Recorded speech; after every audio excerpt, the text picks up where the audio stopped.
반갑습니다. 예, 제가 이정규 목사님보다 조금 어리게 보이죠?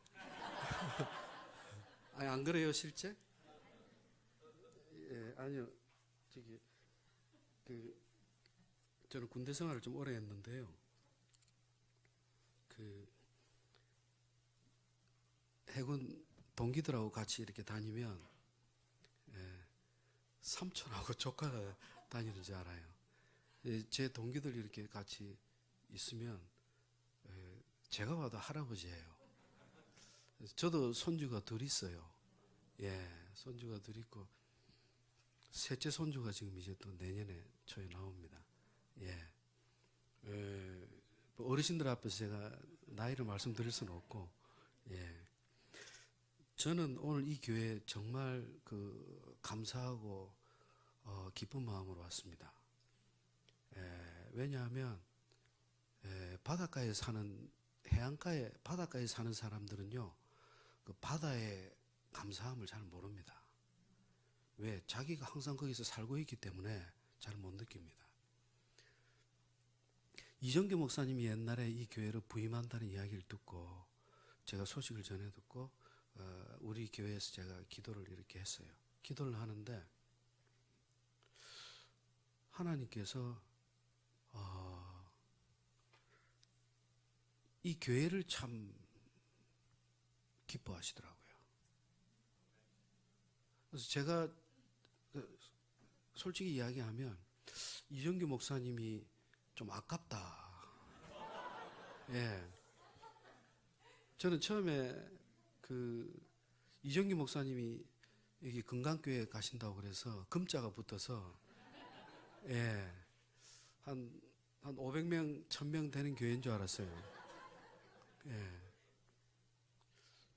왜 그런가 하면 제가 성경을 가르치면서 지금 한 2000명 정도 이렇게 같이 공부를 하고 이렇게 16년 동안 했는데 그 중에 3분의 2 넘게 되는 분들이 다 지금 목사님이 됐단 말이에요.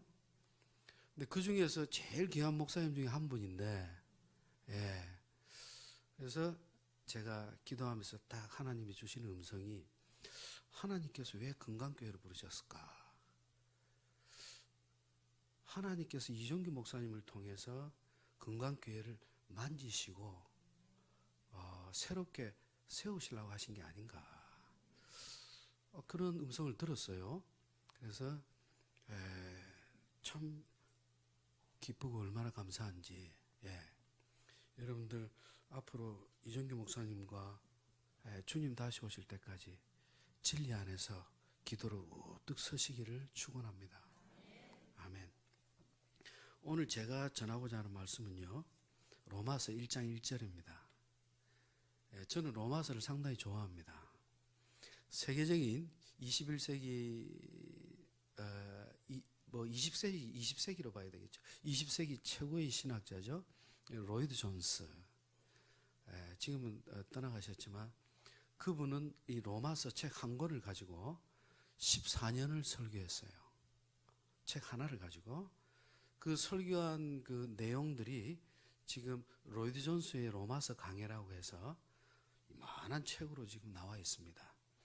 로마서 1장을 설교를 하는데 책 두께가 이만큼 돼요. 한 장을 가지고. 우리는 감히 따라갈 수 없는 그런 큰 깊은 하나님의 지혜를 쭉 선포하신 분이에요. 로이드 존스. 근데 이 로마서는요, 참 신비한 책입니다. 제가 오늘 로마서를 다 할 수는 없지만 1장 1절을 가지고 온 이유도 거기에 있습니다. 왜? 여러분들 잘 아실 거예요. 요즘 지구에 보면 엄청난 환란들이 많이 일어납니다. 물난리, 화산 폭발, 쓰나미, 또 원자력 발전소 터지고 상상할 수 없는 재앙들이 생깁니다. 불과 며칠 전에 미국 플로리다주에 여러분들 아실 거예요. 100년 만에 최대의 그 허리케인이 지금 닥쳤어요. 그죠? 우리나라는 지난 여름에 114년 만인가요? 최고 뜨거운 여름이 닥쳤습니다. 여러분, 이런 일은 흥분하지 말고 놀라시지 않으셔도 됩니다. 그러나 한 가지, 그런 일을 통해서 뉴스를 접하고 우리가 언론을 가까이 할 때 형식적으로 그냥 스쳐 지나가서는 안 됩니다. 그런 일들을 통해서 지금 내게 주시는 하나님 음성을 들어야 합니다. 왜? 여러분, 하늘을 날아가는 참새 한 마리도 하나님의 허락 없이는 안 떨어집니다. 믿으십니까? 무엇을 의미합니까? 하물며 하나님의 백성들의 삶에 있어서 우리 인생의 전부가 하나님의 섭리요, 하나님의 손안에 있습니다. 여러분, 가정에 많은 문제가 있으십니까? 자녀들 때문에 어려움이 있으십니까? 건강 때문에 힘드십니까? 안 그러면 다양한 다른 이유와 목적 때문에 내 안에 짐이 있고 무게가 있습니까? 여러분, 다 하나님께 맡기십시오. 어차피 내 힘으로 해결할 거 하나도 없습니다. 지난 살아온 삶을 한번 돌아보세요.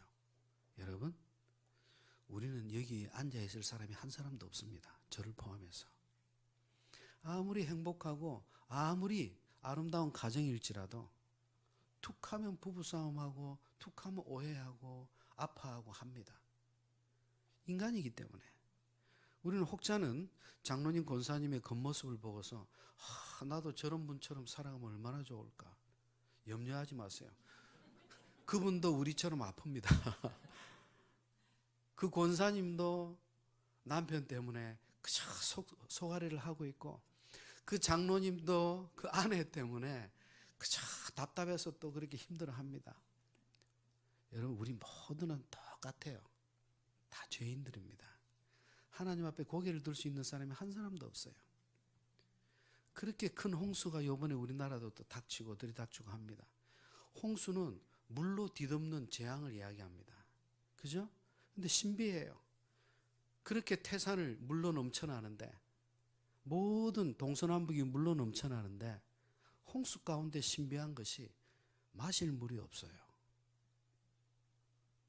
여러분, 이것이 오늘날 영적 고갈의 시대입니다. 인터넷만 틀면 설교가 넘쳐나요. 산에 올라가서 보면 동서남북에 전부 교회예요. 시장 가다 툭 치면 옆에 목사예요. 너무 흔한 게 교회, 목사, 성도들, 설교 넘쳐납니다. 근데요, 홍수 속에 마실 물이 없듯이 정작 하나님 기뻐하시는 설교를 만나기가 쉽지 않아요. 정작 하나님 기뻐하시는 사람과 부딪히기가 그렇게 쉽지 않습니다. 여러분, 이렇게 모두가 힘들어하고 병들어가는 시대, 이미 세상에서 신뢰를 잃어버린 향기 없는 교회 가운데서 신앙생활을 하는 우리를 향해서 하나님이 주시는 새로운 희망의 빛이 바로 로마서입니다. 로마서는 죽어가는 영혼을 깨웁니다. 쓰러져가는 교회를 세웁니다. 1980년대 초에 온누리교회 하영조 목사님이 그 옷 로비 사건으로 언론에 매일 뉴스만 틀면 나왔어요. 잘 아실 거예요. 나이 드신 분들은 라스포사 사건이라고 해서 하영조 목사님이 온누리교회를 개척하고 이제 막 건물을 신축해서 시작하는데 그 일이 터져버렸어요. 여러분, 그 고통은 말로 표현을 못합니다. 상상을 못합니다. 자살까지 생각하셨어요. 그분이, 그 훌륭하신 분이 어느 날 기도하는 중에 하나님께서 일어나라, 일어나라, 로마서를 붙들라. 그래서 그분이 이전에 5년 전에 했던 로마서를 1장부터 다시 교회에서 선포하기 시작했어요. 그러면서 본인이 먼저 회복되고 온누리교회가, 사라졌어야 할 교회가 라스포사 사건으로 더 유명해지고 더 부흥이 되어버렸어요. 여러분, 기울어져가는 교회, 죽어가는 영혼 동시에 살린 사건이 되어버렸어요. 이 일은 우리에게도 일어납니다. 오늘 저와 만난 이 짧은 시간이지만 여러분, 시간이 많고 적음이 문제가 아니라 우리의 만남의 기회를 통해서 하나님은 놀라운 역사를 하십니다. 어떤 일이 우리에게 벌어질지 모릅니다. 여러분, 이 로마서는 그처럼 영적 고갈 시대에 우리를 붙들어주고 세워주는 불씨 같은 역할을 해줍니다. 지난 2000년 동안 우리 기독교 교류의 근본이 되어왔던 이 로마서, 그 로마서의 시작과 이제 처음이 1장 1절입니다. 우리 다 같이 한번 다시 읽어보겠습니다. 1장 1절 시작.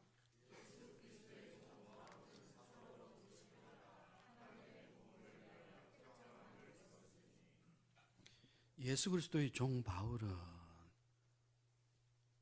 예수 그리스도의 종 바울이라고 합니다. 그냥 우리가 보면 요즘 우리 1세대 어르신 목사님들 보면 기도하실 때 예수님의 이름으로 기도합니다. 다 그렇게 해요. 조영기 목사님도 또 모든 목사님, 우리 어르신 목사님, 1세대 목사님들 설교하실 때 보면 끝날 때 예수님의 이름으로 기도합니다. 다 그렇게 해요. 귀하죠. 근데 바울은 이야기합니다. 바울의 서신서 전체를 둘러봐도, 사도행전을 둘러봐도 주님을 예수라고 부르는 경우는 거의 없어요. 항상 뒤에 따라붙어요. 예수 그리스도. 예수 그리스도. 이 단어는 말로 표현할 수 없는 위대한 능력을 우리에게 부여합니다. 우리의 인생을 송두리째 바꿉니다.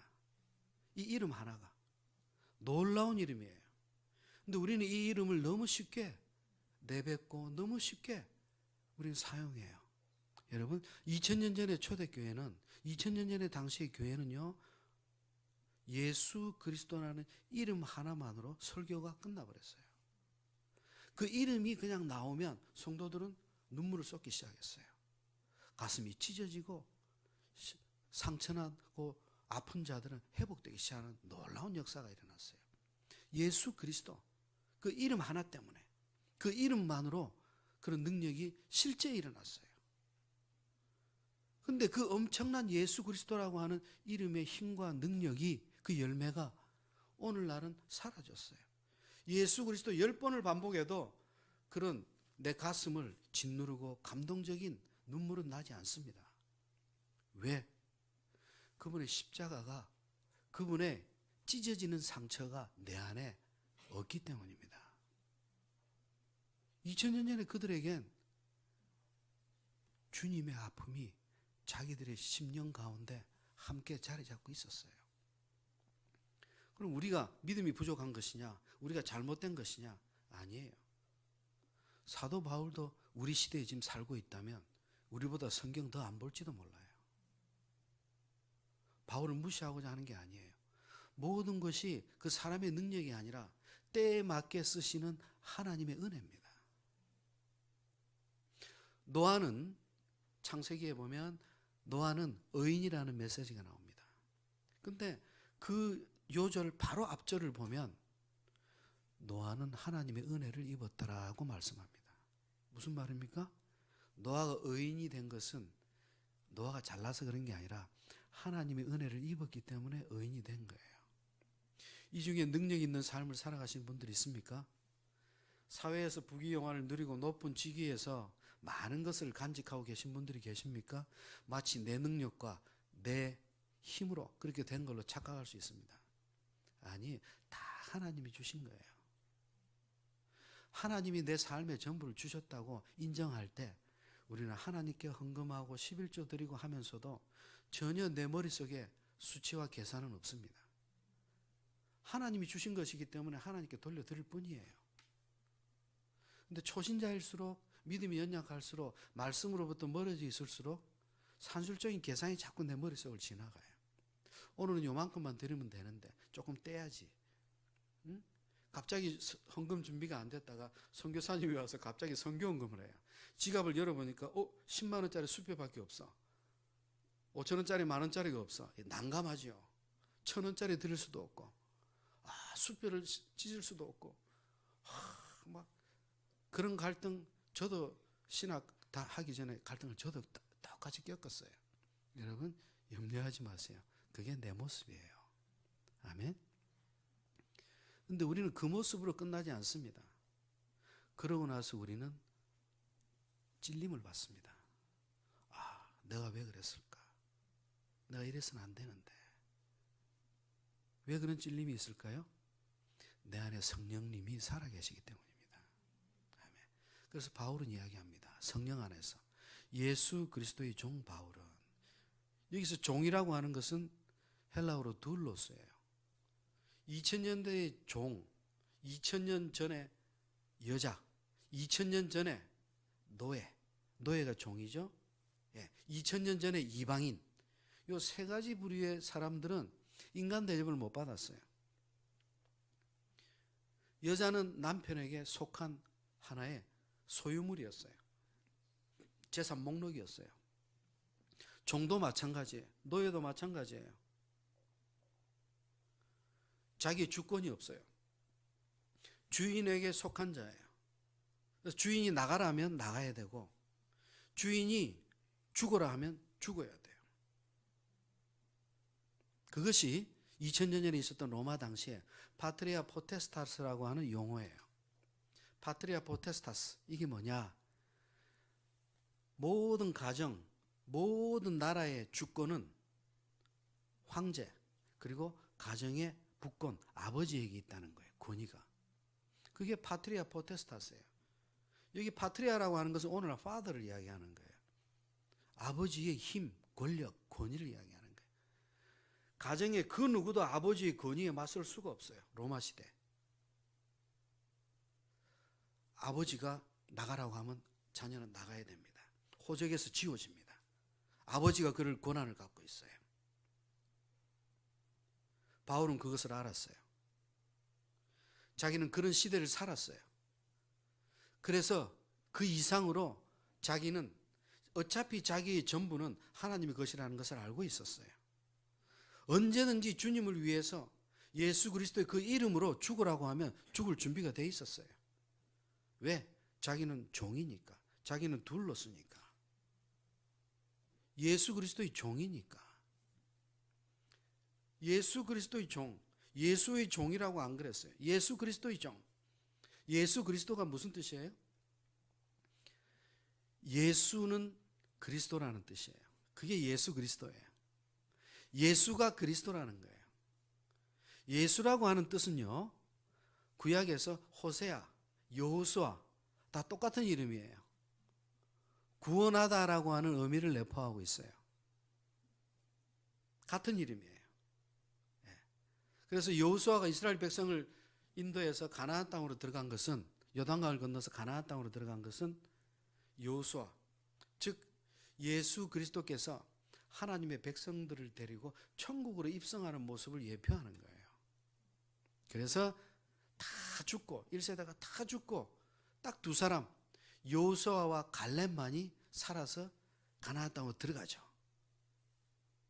오묘하게도 여호수아의 J, 이름의 앞자, 칼렙의 앞자 C 합치면 예수 그리스도의 앞자가 나와요. Jesus Christ. 즉 주님의 인도하심으로 천국으로 들어가고 있는 모습을 예표하고 있어요. 가나안이 천국은 아니에요. 천국엔 전쟁이 없습니다. 가나안엔 전쟁이 있었어요. 가나안이 천국을 이야기하는 게 아니에요. 단지 하나님의 약속의 땅에 들어가는 언약의 땅, 즉 천국을 예표하는 거예요. 아멘. 이처럼 예수가 그리스도라는 거예요. 그리스도는 헬라어예요. 헬라어로 뜻이 기름 부음 받은 자. 구약 성경에서 하나님의 이름으로 영광스럽게 기름 부음을 받은 자는 세 가지 직분이 있어요. 첫째, 제사장이죠. 둘째, 왕이죠. 셋째, 선지자지요. 오묘하게도 예수 그리스도께서는 이 세 가지 직분을 다 갖고 계세요. 왕 정도가 아니라 만왕의 왕이세요. 제사장 정도가 아니라 영원하신 대제사장이에요. 아론하고는 차원이 달라요. 이보다 더한 선지자는 없어요. 예수 그리스도의 삼중직이라고 이야기합니다. 주님은 완전한 영적 권세를 지니셨어요. 그래서 그분은 그리스도예요. 기름 부음 받은 자. 근데 그리스도를 히브리어로 하면, 이 헬라어 그리스도를 히브리어로 하면 머사이아, 메시아가 돼요. 뜻이 똑같아요.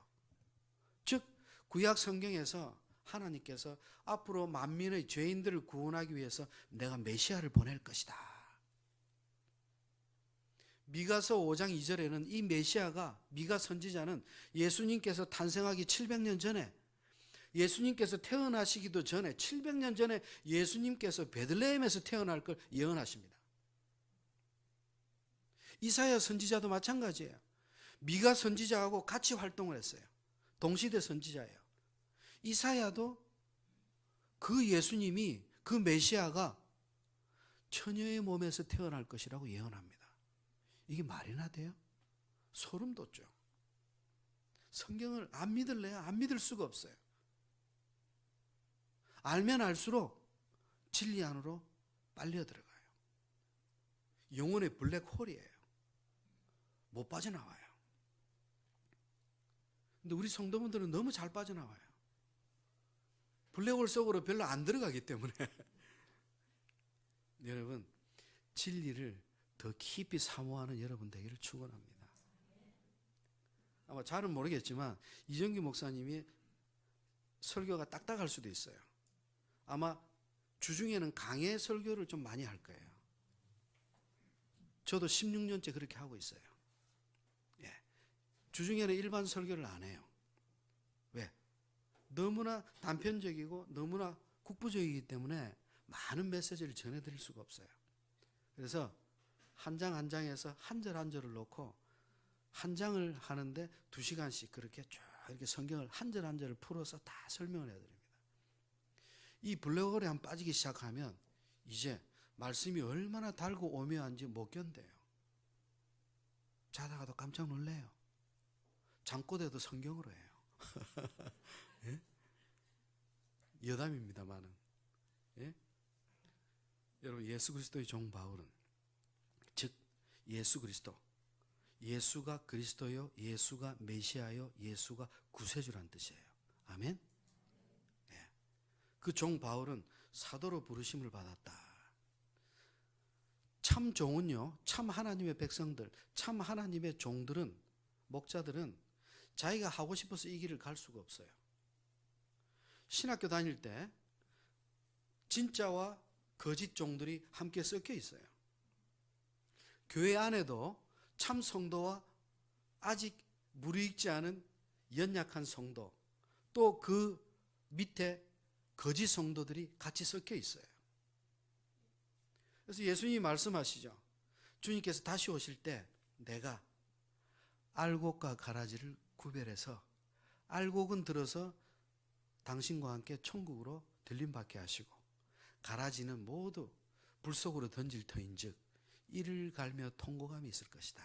지옥에 떨어진다는 뜻이에요. 여기서 알곡과 가라지를 구별한다는 것은 세상과 교회를 구별한다는 뜻이 아니에요. 교회 안에서 진짜 성도와 가짜 성도를 결정적으로 나누겠다는 뜻입니다. 그게 왜? 세상과 교회는 지금 이미 구별되어 있어요. 구별되어 있어요. 근데 문제는 더 무서운 것이 세상은 아예 안 들어오니 다행인데 가짜가 들어와서 교회를 균열을 가게 하고 교회를 쪼개고 힘들게 하고 또 때로는 거짓 목자가 와서 거짓 복음을 통해서 교회를 흔들고 성도들을 미혹시키고 거짓 목자, 거짓 성도, 거짓 메시지, 진리가 아닌 것들이 오늘날 판을 치고 있어요. 판을 치고 있어요. 공공 기독교 방송들을 쭉 이렇게 여러분들 쭉 차 타고 다니면서 듣다 보면 안타까울 때가 많이 있어요. 아, 이건 설교가 아닌데. 이거는 진짜 아닌데. 근데 이제는 그거를 걸러낼 수가 없어요. 왜? 돈 많이 지닌 자들이 자기의 이름을 위해서 거짓 선교헌금을 하면서 자기 CD를, 자기 녹음 테이프를 틀게 만들어요. 방송국에서 그 일일이 듣고 구별할 수가 없어요. 그런 부서가 없어요. 그냥 일반 이단이 아닌 교회면 그냥 믿고 받아서 선교 차원에서 틀어주는 거예요.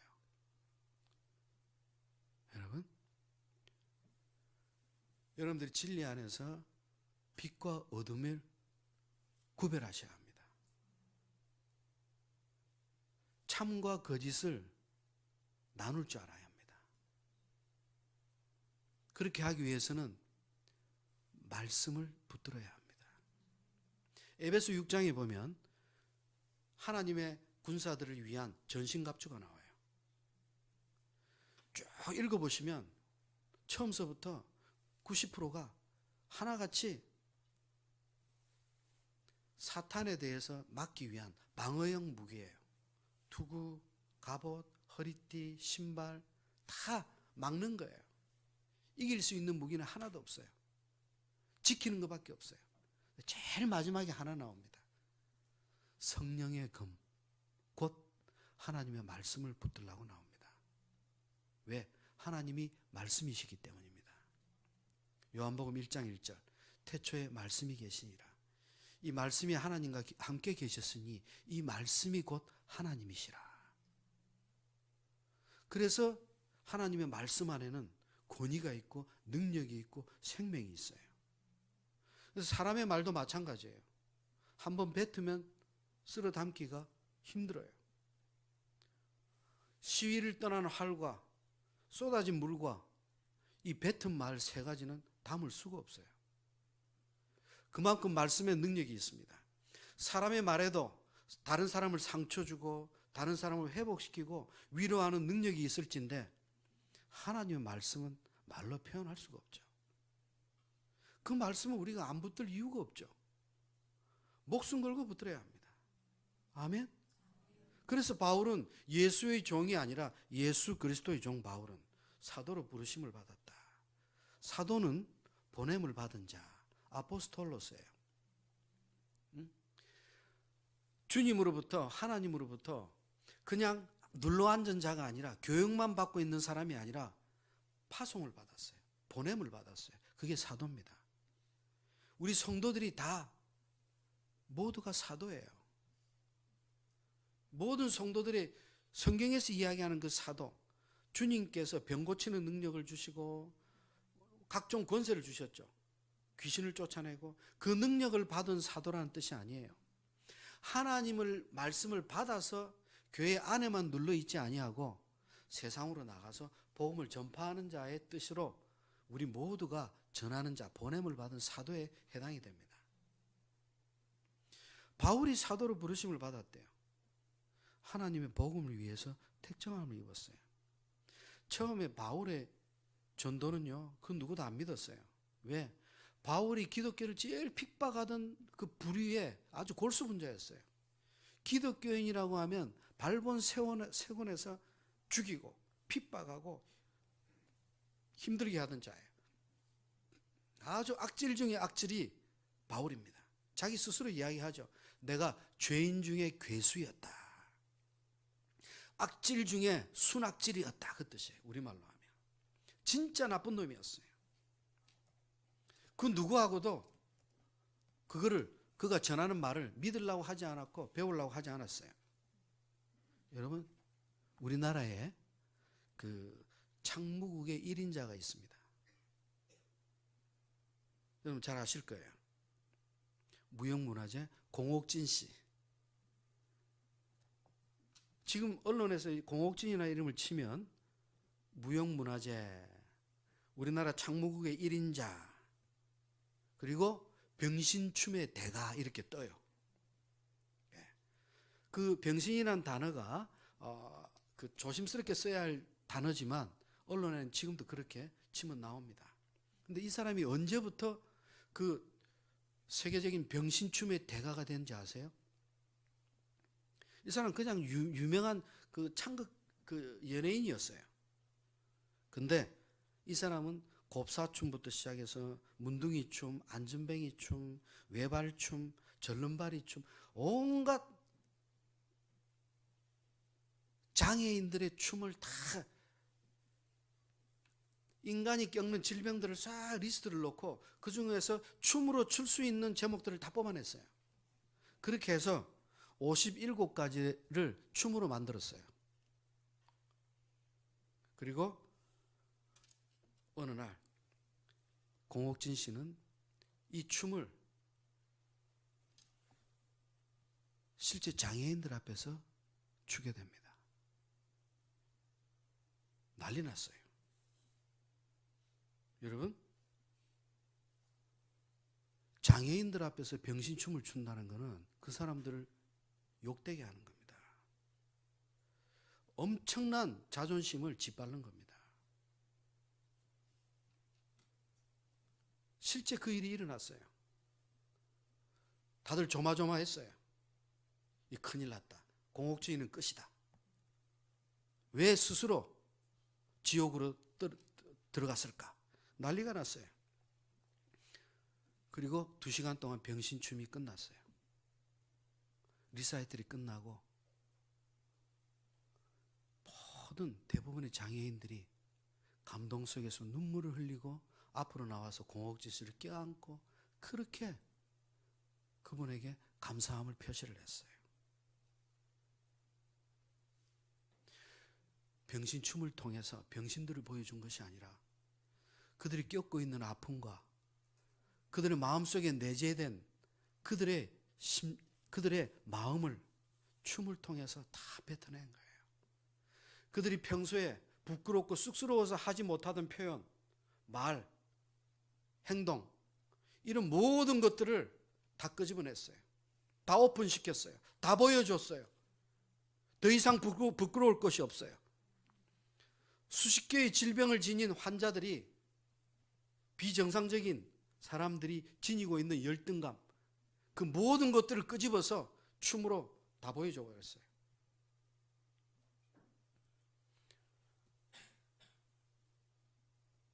그리고 그날 이후에 공옥진 씨는 병신춤의 대가의 반열에 올랐습니다.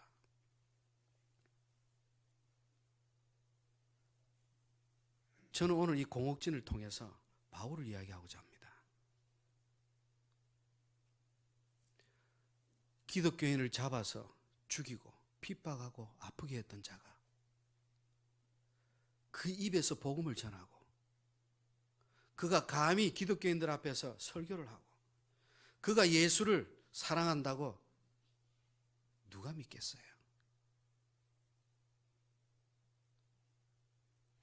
그러나 바울이 회심하고 주님을 전하고 땅끝까지 복음을 전하면서 그는 12사도들보다 더 위대한 하나님의 열매를 맺었습니다.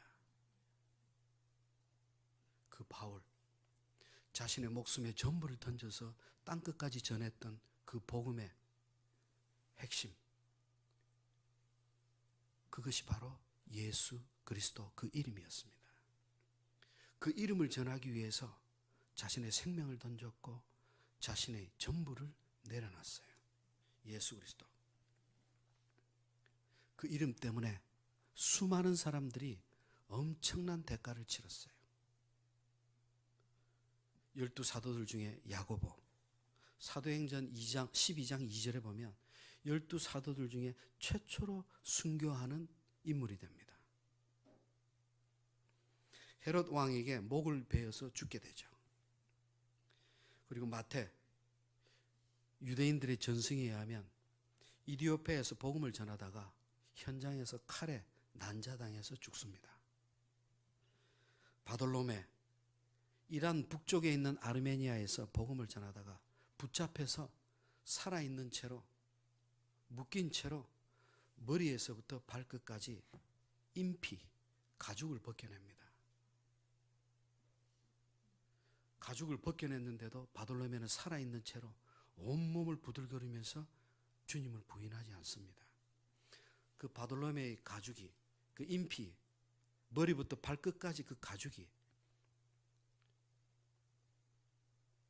이태리 바티칸시티 천장 벽화에 그 가죽이 천지창조의 그림 바로 옆에 그려져 있죠. 축 늘어진 사람의 껍데기, 그게 바돌로메예요. 그렇게 껍질이 벗겨진 상태에서 목이 잘려 죽었어요. 예수 그리스도 때문에. 그래도 그분을 부인하지 않았습니다. 사도 요한 끓는 가마 속에서 에베소에서 목회하다가 끓는 가마 속에 들어가는 화형을 당합니다.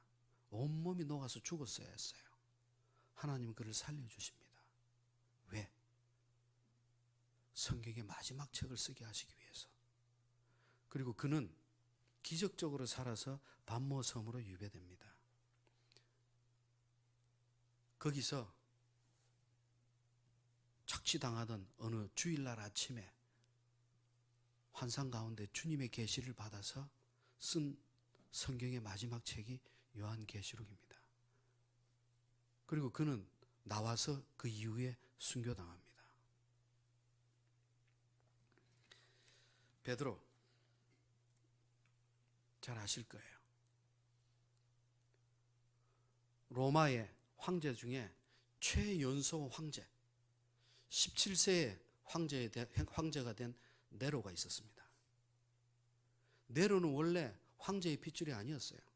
사생아입니다. 데려온 자식이에요. 파트리아 포테스타스, 현직의 황제가 황제를 물려줄 아들이 없자 데려온 자식이, 파트리아 포테스타스의 권세로 데려온 자식이 네로예요. 그리고 황제는 죽고 네로가 황제가 되고, 어느 날 로마 시내를 둘러보다가 마음에 안 들어서 신도시 계획을 세웁니다. 그래서 부하들에게 로마 시내 전체를 불태우게 만듭니다. 로마 시내 전체의 3분의 2가 불에 타버립니다. 폭동이 일어납니다. 시민 폭동이 일어납니다. 쫓기던 네로는 참모들의 조언으로 이 화제의 누명을 기독교인들에게 뒤집어 씌웁니다. 그리고 모든 기독교인들이 그때부터 핍박을 받고 붙잡혀서 화형당하고 사자밥이 되고 죽기 시작합니다. 이때 크리스찬들이 로마에 있던 기독교의 최고 수장인 베드로를 감싸면서 베드로를 먼저 살리기 위해서 자기들이 위험을 무릅쓰고 베드로를 로마 시내 밖으로 탈출시킵니다. 탈출한 베드로는 허겁지겁 도망갑니다. 그러다 어느 언덕에서 한 젊은 청년을 만납니다. 그리고 같이 가만히 보니까 대화하는 중에 이분이 예수님이라는 걸 알게 됐어요. 그래서 베드로가 물어봅니다. 주여 어디로 가시나이까?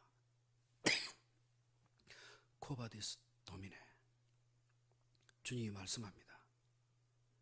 나는 내가 버리고 떠난 성도들을 위해 로마로 죽으러 간다. 베드로는 그 자리에서 로마를 향해 걸어가는 주님의 뒷모습을 바라보면서 무릎을 꿇고 통곡하며 회개합니다. 주님 잘못했습니다. 주님이 십자가에 매달릴 때도 내가 지금처럼 도망했는데 또 도망을 했습니다. 주님 잘못했습니다. 내가 들어가겠습니다. 그래서 로마로 다시 들어가서 붙잡힙니다. 십자가에 매달립니다. 자, 베드로는 마지막 유언을 남깁니다. 나는 주님처럼 십자가에 매달려 죽을 자격이 없습니다. 나를 거꾸로 매달아 죽여주십시오. 해서 십자가에 거꾸로 매달려 순교합니다. 그뿐만이 아닙니다. 예수 그리스도 그분 때문에, 그 이름 때문에 그 수많은 주의 종들이 둘러서 하나님을 섬기는 자들이 자신의 목숨을 버리고 복음 때문에, 예수의 이름 때문에 그렇게 순교하고 피를 흘렸어요. 2000년 전에 초대교회 성도들은 그 사실을 다 알고 있었어요. 자기 어머니가 그랬고, 자기 삼촌이 그랬고, 자기 이웃집 성도들이 그렇게 죽어갔고, 그 가운데 자기는 지금 살아서 자기도 오직 복음만 붙들고 있다는 것을 알고 있어요. 그래서 이들이 모이면 예수 그리스도 그 이름이 다 나오기도 전에 눈물을 먼저 쏟았던 거예요. 그 이름만으로 예배를 대신할 수가 있었던 거예요. 예수 그리스도 그 이름 한 단어 가지고 그들의 신앙 고백의 전부가 될 수 있었던 거예요. 예수 그리스도. 우리는 그 이름을 붙들고 오늘도 예배합니다. 그 이름이 우리 생명의 주인이 되기를 축원합니다. 아멘. 아멘.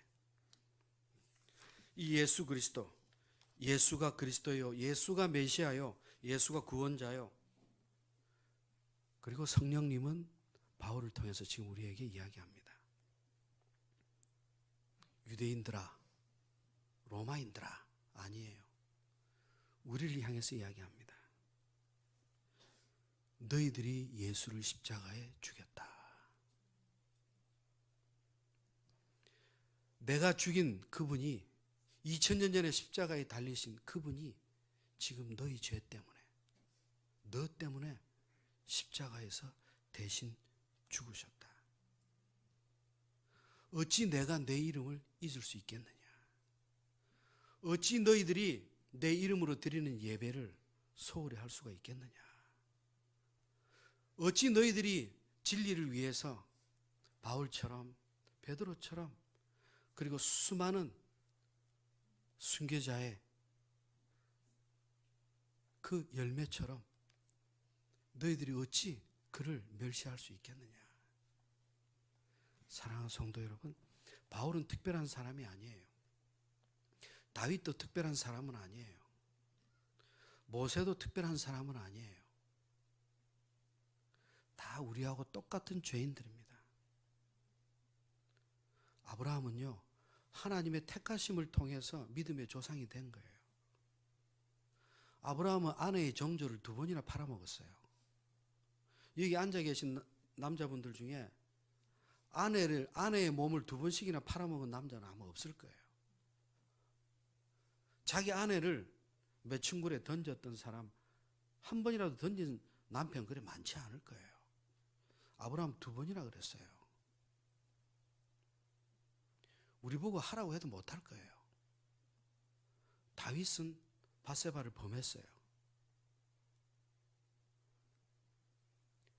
밧세바를 범하고 그 임신한 배를 가리기 위해서 자기를 위해서 충성하고 피 흘리는 우리아를 불러다가 해결을 하지 못하자 전쟁터에 내보내서 시나리오를 짜서 죽게 만들었어요. 다 같이 돌격 앞으로 해놓고 우리아를 맨 앞장서게 만들었어요. 전부 다 우르르 가다가 우리아가 앞장서서 쫙 달려갈 때 다들 전부 다 뒤로 빠지는 걸로 약속이 돼 있었어요. 100% 죽을 수밖에 없어요. 무엇 때문에? 다윗의 강간을 가리기 위해서. 다윗은 강간범 정도가 아니라, 간통범 정도가 아니라 그 죄를 가리기 위해서 사람의 목숨까지 죽인 살인마예요. 우리는 그런 끔찍한 짓은 못해요. 차라리 그런 짓이라도 해서라도 다윗처럼 살기를 원하십니까? 아니에요. 다윗이 살한 것은 그런 끔찍한 짓을 해서라도 그렇게 훌륭한 왕이 된 게 아니에요. 그럼에도 불구하고 하나님께서 다윗의 회개를 받아주신 거예요. 여러분, 창세기 3장에 보면요, 아담과 하와가 죄를 짓고 에덴 동산에서 쫓겨나가는 장면이 나옵니다. 지구상의 90% 교회와 성도들이 다 그렇게 알고 있어요. 선악과를 먹었기 때문에 쫓겨나간 걸로 알고 있어요. 아니에요. 그건 성경을 해석하다가 80%밖에 해석을 안 한 거예요. 선악과를 먹었기 때문에 쫓겨날 조건은 갖췄지만 선악과 때문에 쫓겨나간 건 아니에요. 우리가 죄를 지었다고 해서 하나님은 그 죄 때문에 교회에서 쫓지 않으십니다. 아담과 하와는 선악과를 먹은 죄를 짓고 하나님께서 먼저 찾아오셨어요. 아담아, 내가 어디 있느냐? 부끄러워 내가 두려워 숨었나이다. 왜 그랬느냐? 하와가 먹으라고 했어요. 그 정도가 아니에요. 하나님까지 공범으로 끌어들였어요.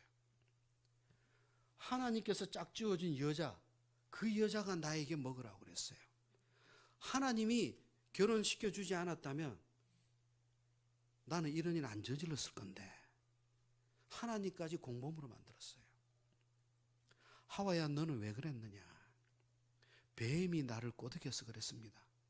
하나님 그 말 듣고자 오신 거 아니에요. 그럴 것 같으면 미리 쫓았죠. 에덴에서. 죄를 지었음에도 불구하고 하나님의 말씀을 떠나 선악과를 먹었음에도 불구하고 그들이 참으로 하나님 앞에서 그 심령을 열고 회개하기를 바라셨던 거예요. 근데 두 사람 다 죄인이, 두 죄인 다 회개가 없었어요. 하나님은 그를 쫓으신 것이 미워서 쫓으신 게 아니에요. 에덴에 그대로 두면 죄를 범한 상태로, 사망의 노예가 된 상태로 영생의 열매까지 먹고 그 썩은 몸으로, 죽을 몸으로 영원히 살게 돼요. 하나님은 그들을 구원하시고자 에덴에서 쫓으신 거예요. 그냥 안 쫓으십니다. 쫓기 전에 먼저 창세기 3장 15절 원시복음, 인류 최초의 복음, 구원의 복음부터 먼저 주십니다. 여자의 후손인 메시아가 뱀의 후손, 즉 사탄의 권세를 멸할 것이다. 여자의 후손으로 오게 될 그 그리스도가 죄인들을 구원할 것이라는 구원의 메시지부터 먼저 주시고 징벌하시고 내보내십니다. 이게 하나님의 은혜입니다. 하나님 앞에서 하나님의 택하신 백성들이 용서받지 못할 죄는 하나도 없어요. 성경 안에 하나님께 용서받지 못할 죄가 딱 하나 나옵니다. 성령을 해방하는 죄는 사함이 없습니다. 그럼 성령을 해방하는 죄가 무엇이냐? 성령을 거부하고 하나님을 대적하는, 예수 그리스도의 복음을 대적하는 죄를 이야기합니다. 근데 신비하죠? 하나님의 백성들이 하나님께 죄사함 받지 못할 죄가 하나도 없다는 이유가 하나님의 참 백성들은 성령 해방죄를 짓고 싶어도 지을 수가 없어요. 여러분, 한 달 동안 교회 안 나오고 예배 안 드리고 해외여행 한번 떠나보세요. 진짜 성도들은 첫 주 예배를 거르고 둘째 주 예배가 다가오기 시작하면서부터 서서히 자기 마음이 견디질 못합니다. 그래서 어떻게 해서든 교회가 없어도 호텔에서라도 크리스찬들이 있으면 여행객들 중에 혹시 교회 나갔어요? 교회 나갔어요? 해서 한두 명이라도 끌어서 예배를 드립니다. 못 견뎌요. 왜? 성령이 살아계십니다. 계속 찌르시는데 견딜 수가 없어요. 내가 하나님의 참 백성이라고 하는 증거예요. 근데 가짜들의 공통점이 뭐예요? 한 달 해외여행 나가서 4주 동안 예배를 거르고도 그저 기뻐가지고 면세점에서 물건 사기 바빠요. 전혀 예배에 대한 인식이 없어요. 예배에 대한 찔림이 없어요. 무슨 뜻이에요? 그 안에 진작 성령이 없어요. 성령이 없어요. 어떤 분들은 이렇게 이야기합니다. 그 성령님이 작년에 들어왔다가 올해 나가셨습니다. 여러분, 자, 질문합니다. 성령님이 내 안에 들어왔다가 내가 너무 죄를 짓고 악한 행동을 할 때는 때로는 나가기도 하신다. 손 들어보세요. 성령님은 영원히 내 안에서 안 나가신다. 손 들어보세요. 하나, 둘, 셋, 넷, 다섯, 여섯, 일곱, 여덟, 아홉, 열, 열하나, 열둘. 손 내리세요. 한 절반 정도 손 드신 것 같아요. 나머지 절반은 잘 모르겠다 내지는 나갈 때도 있고 안 나갈 때도 있다. 성경을 조금 읽으신 분들이라면 이런 질문을 할 수 있어요. 구약에 보니까 사무엘서에 보니까 사울에게서 성령이 떠나니라 하는 표현이 있어요. 사사기에 보니까 삼손에게 성령이 임하니라 하는 표현이 4번이나 나와요. 그건 뭐예요? 또 다윗에게 성령이 임하니라 하는 표현이 또 여러 차례 나와요. 사울에게서 떠난 성령이 다윗으로 들어가는 장면이 나와요. 그건 뭐예요? 성령님 분명히 떠나시네요. 그죠? 예?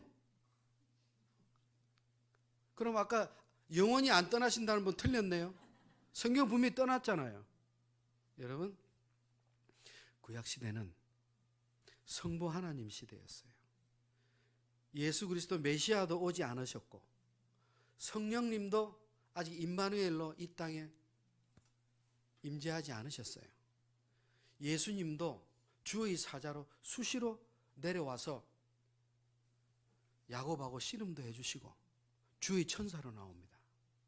근데 정작 천사하고 씨름했는데 나중에 가서는 야곱이 내가 하나님의 얼굴을 보았다. 죽을 거 아노라 표현이 나옵니다. 자기하고 씨름했던 천사인 줄 알았는데 알고 보니 하나님이었어요. 여러분, 하나님은 영이시기 때문에 우리하고 삿바 붙잡고 씨름할 수가 없어요. 볼 수가 없어요. 성령님도 영이시기 때문에 우리가 볼 수가 없어요. 우리가 직접 붙잡고 하소연할 수 있는 분은 성육신하신 예수 그리스도, 메시아 그리스도로 이 땅에 오신 그분, 그 삼위일체 하나님 중에 오직 하나님의 독생자 예수 그리스도만이 사람의 모습을 통해서 하나님을 바라보게 해주셨어요. 아멘.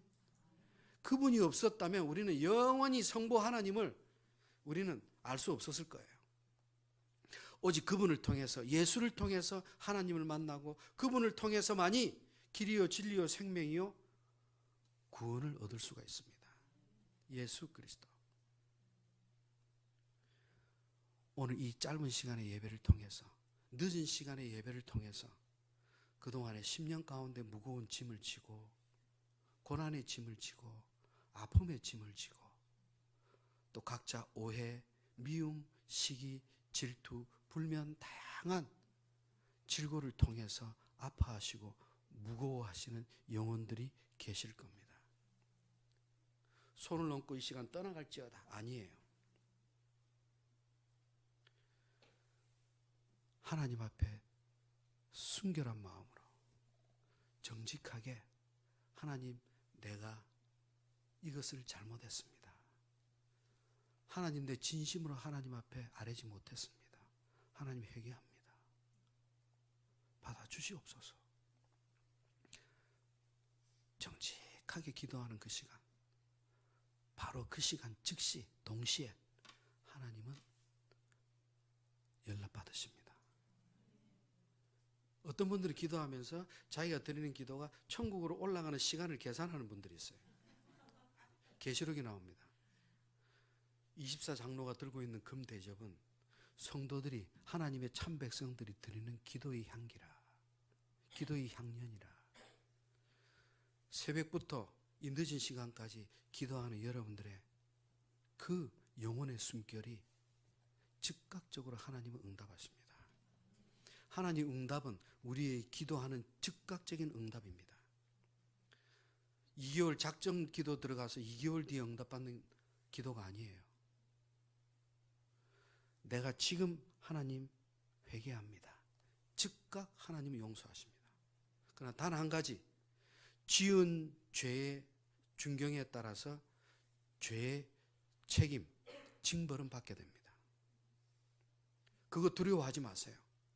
징벌을 통해서 하나님은 우리의 믿음을 연단시키십니다. 더 강하게 해주십니다. 그래서 믿음으로 이기게 하시고 유혹으로부터 멀어져서 이기게 하시고, 어떤 분들은 유혹과 자꾸 싸워서 이기려는 사람들이 있어요. 오늘 회식 가는데 가서 땅콩만 먹고 오겠다. 절대 내가 술은 안 먹겠다. 안주만 먹고 오겠다. 이거 유혹 안으로 들어가서 이겨보겠다는 건데, 여러분, 아니에요. 유혹과 싸워 이길 수 있는 인간은 아무도 없어요. 예수 그리스도를 제외하고. 유혹은 피해서 이겨야 합니다. 그럼 도망가라는 뜻입니까? 아니에요. 사탄도 맞서 이길 자 없어요. 우리가 사탄과 유혹은 피해야 합니다. 어떻게 싸워야 합니까? 도망가는 게 아니라 기도로 싸우는 거예요. 말씀 붙들고 싸우는 거예요. 지금 이 시간 진리 안에서 선포될 때 사탄은 우리 근처에 접근하지 못합니다. 진리를 붙들고 하나님 앞에 아랠 때 사탄은 떠나갑니다. 내 안에 머물렀던 어둠이 사라집니다. 이것이 빛의 능력이요, 예배의 권세요, 하나님의 은혜의 힘입니다. 그 힘이 우리 성도들에게 있어야 돼요. 믿음의 능력입니다. 예수 그리스도의 종 바울은 사도로 부르심을 받아 예수 그리스도의 종 영철이는, 예수 그리스도의 종 은숙이는 누군지 모르겠어요. 은숙이는 사도로 복음을 전하는 자로 부르심을 받아 하나님의 복음을 위해 택함을 입었다. 이 바울의 고백이 오늘 밤에도 예배 후에 기도하기를 원하는 여러분 심령 가운데 여러분들의 고백이 되기를 축원합니다. 오늘 기도회 때 나의 회개를 접어두고 교회의 부흥과 이 땅의 부흥을 위해서 밑빠진 독의 기도를 하지 마세요. 나의 죄부터 먼저 아뢰세요. 나의 심령이 깨끗해질 때 그 기도는 그때부터 연락이 됩니다. 내가 먼저 회개치 않을 때 어둠에 가로막혀 죄로 막혀서 기도는 열매를 맺지 못합니다. 어떤 성도가 죽어서 천국을 갔어요. 가서 주님을 만났어요. 너무 기뻐서 주님께 물어봤어요. 주님, 제가 왔습니다. 수고했다. 저기를 내려다보아라. 내려다봤어요. 보니까 자기 교회에 예배드리는 모습이 주님이 쫙 보여주십니다. 너무나 감개무량했어요. 저 성도들 평소에 내가 그렇게 존경하던 성도들인데, 내가 그렇게 좋아하던 성도들인데, 너무 좋았어요. 근데 그 예배하는 모습을 보는데 교회 성도들 중에 절반의 성도들이 시커먼 흙으로 변해가요. 분명히 그들이 기도하고 찬양을 올리는데 처음에는 똑같이 보였는데 조금 가만히 들여다보니까 빛과 어둠으로 성도들이 싹 구별되고, 교회에서 그렇게 고막을 터져라 찬양하는 그 목소리가 천국에서는 절반 이하로 들려요. 육신으로 부르는 찬양은 천국에 이룰 수가 없었던 거예요. 회개 없이 드리는 기도는 천국으로 올라갈 수 없었던 거예요. 이제부터 우리는 여러분들의 훌륭한 믿음인 줄 믿습니다. 그러나 오늘 이 순간부터 오늘 기도회를 통해서 더 굳세고 승리하는 믿음, 하나님을 기쁘시게 해드리는 그런 놀라운 승리의 믿음이 되기를 축원합니다. 기도하겠습니다.